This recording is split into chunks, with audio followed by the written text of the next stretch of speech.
As I get started, one quick question. Who's the girl? Me. I figured it was. Okay, the icebreaker book says, in this speech, the new member is to introduce him or herself to the club and begin speaking before the audience.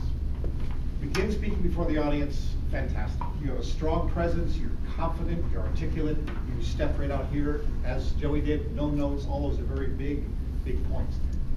If there's a weak point, it's we didn't really get to know you. You didn't identify yourself as the girl. I think most of us kind of guessed that it was. You figured that out. Well, absolutely, absolutely. But there's something about just saying that personal part. So while I didn't make my goal, and it could have tied a lot of your points together. It would have had, I think, a lot more impact for the speech itself, but also for the main point of it, which is to get us to get to know you very well.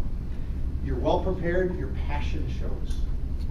It's just really, really clear. Your subject is something that's near and dear to your heart, which is very, very clear. And that's another big strength that you have.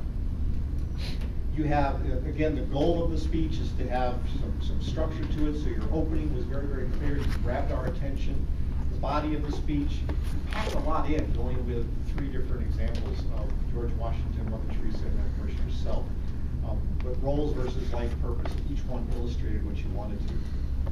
And then your quote, get busy living or get busy dying, was a perfect wrap-up conclusion of the whole message.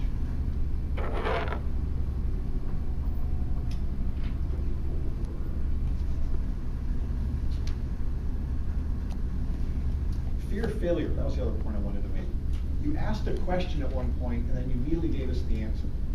And I wanted to introduce, or probably not introduce it, you're probably well aware of it, the power of a pause.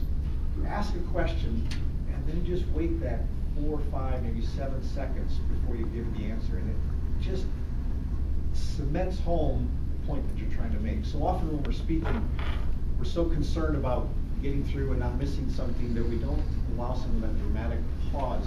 One, it allows everything to digest in the person's mind, then you give the solution, you give the answer. But it also just allows everybody to get the main point. So the next time you have an opportunity, ask your question, pause for a minute, and then say, fear of failure, that's the reason that people have this problem. Great message, great preparation, good speech.